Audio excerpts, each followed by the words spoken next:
H1B ভিছাক লৈ কঠোৰ হৈছে আমেৰিকা। এই ভিছাৰ বাবে এতিয়া $1 লাখ বিচাৰিছে দেশখনে। আনফালে চীনে দিছে ইয়াৰ প্ৰত্যুত্তৰ। আমেৰিকাত থকা বৃহৎ সংখ্যক দক্ষ আৰু প্ৰতিভাৱান বিদেশী শ্ৰমিকক নিজৰ দেশলৈ অনাৰ বাবে নতুন ভিছা প্ৰৱৰ্তনৰ কথা ঘোষণা কৰিছে চীনে। এই ভিছা কি, কাৰ বাবে, কি সুবিধা লাভ কৰিব? এতিয়া আমেৰিকাক প্ৰত্যাহ্বান জনাই কে ভিছা প্ৰৱৰ্তন কৰিবলৈ ওলাইছে চীনে।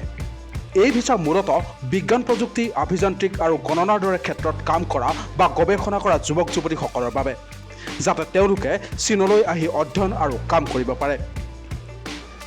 চীন প্ৰশাসনে জনোৱা মতে এই নতুন ভিছা প্ৰৱৰ্তনৰ সিদ্ধান্ত লোৱা হৈছিল আগষ্ট মাহত, আৰু অহা 1 অক্টোবৰৰ পৰা এই নতুন ভিছা প্ৰৱৰ্তন কৰা হ'ব।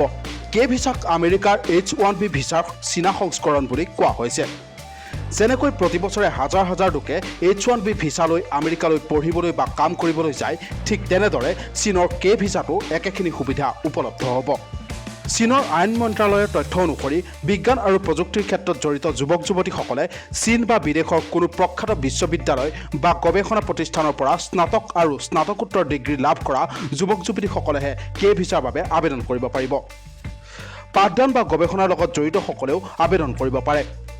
বৰ্তমান চীনত 12 প্ৰকাৰৰ ভিছা আছে, কিন্তু কে ভিছা সেইবোৰৰ পৰা কিছু পৃথক। এই ভিছাৰ জৰিয়তে একাধিক প্ৰৱেশৰ সুবিধা, দীৰ্ঘকালীন আৰু পৰৱৰ্তী সময়ত ভিছাৰ বৈধতা বৃদ্ধি কৰা হ'ব। H1B বা আন দেশৰ ৱৰ্ক ভিছাৰ দৰে প্ৰতিজন ব্যক্তিয়ে কে ভিছাত কাম কৰা কোম্পানীটোত আবেদন কৰাৰ প্ৰয়োজন নাথাকিব। কে ভিছাৰ অধীনত চীনলৈ অহা লোকসকলে শৈক্ষিক বিনিময়, সাংস্কৃতিক বিনিময়ত অংশগ্ৰহণ কৰিব পাৰিব।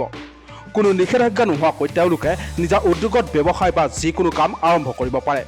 চীনৰ এই সিদ্ধান্তৰ লগে লগে বিশ্বৰ বাবে তেওঁলোকৰ দুৱাৰ অধিক মুকলি হৈ পৰিছে।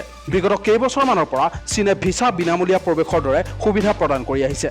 55খন দেশে 240 ঘণ্টীয়া ভিছাবিহীন প্ৰৱেশৰ সুবিধাও লাভ কৰে। News desk report, TV9 Assam.